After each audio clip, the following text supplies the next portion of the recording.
પ્રધાનમંત્રી આવાસ યોજનામાં ગંભીર અનિયમિતતા, જનહિતમાં વિશ્વાસ તૂટ્યો. વડોદરાના મધુનગર દંતેશ્વર ટીપી 3 વિસ્તારમાં પ્રધાનમંત્રી આવાસ યોજના હેઠળ ચાલી રહેલી કામગીરીમાં ગંભીર અનિયમિતતાનો બહાર આવી છે. ફાઇલ પ્લોટ નંબર 764, 765 અને 766 પર ગરીબ ઝૂંપડાવાસીઓને આવાસ આપવા માટે યોજના અમલમાં મુકાઈ રહી હતી. યોજના મુજબ FP 915 પરથી કુલ 40 ઝૂંપડાઓને આ પ્લોટમાં આવાસ ફાળવવાના હતા અને FP 955B ઇતરાદારોને સોંપવાનું નક્કી થયું હતું. વર્ક ઓર્ડર અનુસાર 18 મહિનામાં આવાસ પૂર્ણ થવાના હતા, પરંતુ આજ દિન સુધી એક પણ મકાન ગરીબોને ફાળવ્યું નથી. આવાસ ન હોવાના છતાં અફોર્ડેબલ હાઉસિંગ શાખા દ્વારા પાર્સલ B માટે NOC આપવામાં આવ્યું હોવાનું સામે આવ્યું છે, જેના આધારે TDO દ્વારા રજા ચિઠ્ઠી પર મંજૂર કરાઈ છે. આ પગલાઓથી શરતોને ખુલ્લેઆમ ભંગ થયો છે હોવાનો આક્ષેપ કરવામાં આવ્યો હતો. નમસ્કાર દર્શક મિત્રો, BBN લાઈવ ન્યૂઝમાં આપનું સ્વાગત છે.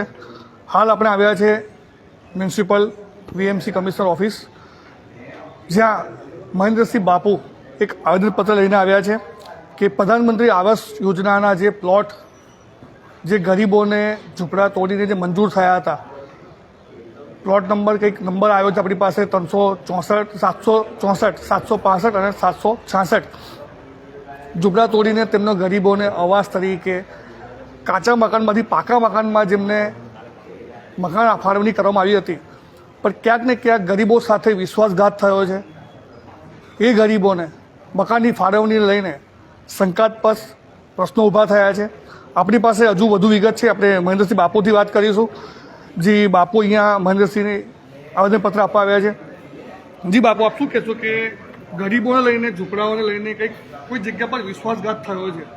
સૌથી પહેલાં તો આપ મીડિયાનો આભાર પ્રગટ કરું છું.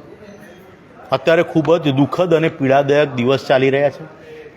આ પ્રધાનમંત્રી Awas Yojana Madhunagar Danteshwar TP 3 final plot number 764, 765 અને 766 ફાળવવામાં આવ્યા હતા.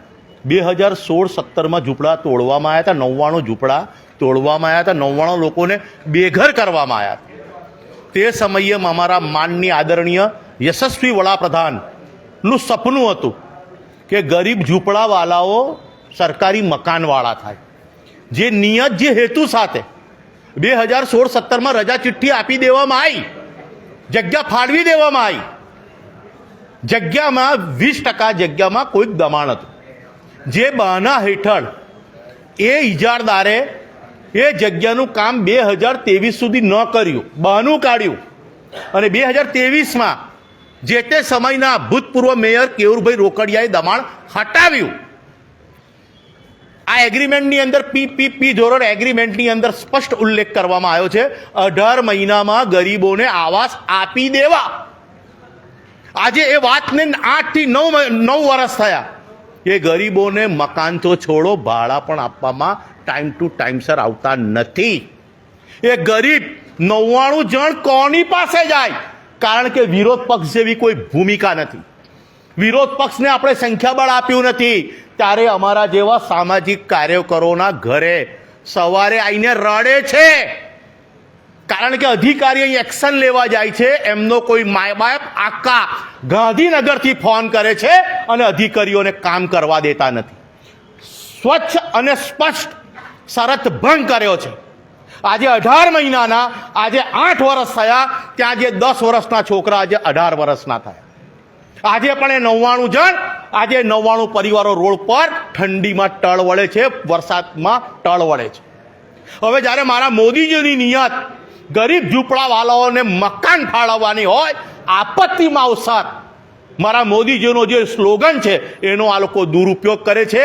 એ જ લાગતા વળગતા નેતાઓના લાગતા વળગતાઓ આ PP ધોરણે કામ કરે છે અને એની અવેજીમાં જે પાર્સલ બીમાં પ્લોટ આપ્યો હતો 915, એ અન્ય બિલ્ડરને 100 થી 150 કરોડમાં વેચી દઈને રોકડી કરી છે.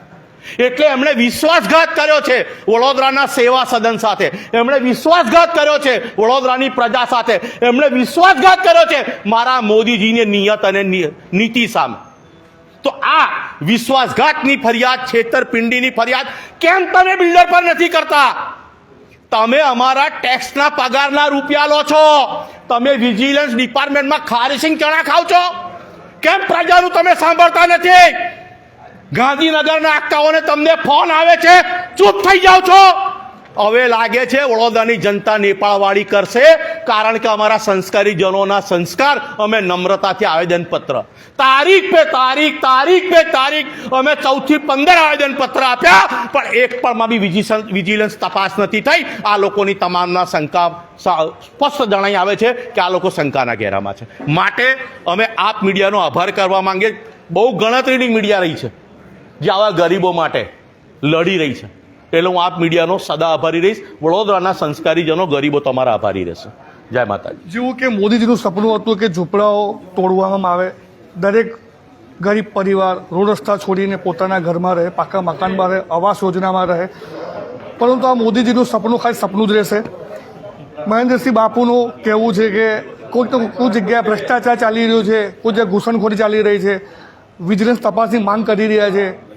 જોવાનું રહેશે કે સરકાર આ મુદ્દા પર કઈ રીતે કાયદાકીય પગલાં લે છે, તપાસમાં શું કાર્યવાહી હાથ ધરે છે. આવેદનપત્ર આપીને મહેન્દ્ર બાપુએ પોતાનો આક્રોશ અહીંયા રજૂ કર્યો છે કે મારા આવેદનપત્ર પર કામ થતું નથી, જેથી તેઓ આક્રોશમાં આવીને સરકારને ખુલ્લી ચેતવણી આપી રહ્યા છે અને ભ્રષ્ટાચાર ચોખ્ખો દેખાઈ રહ્યો છે તેમને, તેવી માંગ સાથે વીએમસી ઓફિસથી હું વિજય મકવાના, કેમેરામેન કિરણ સાથે, BBN લાઈવ ન્યૂઝમાં. ધન્યવાદ.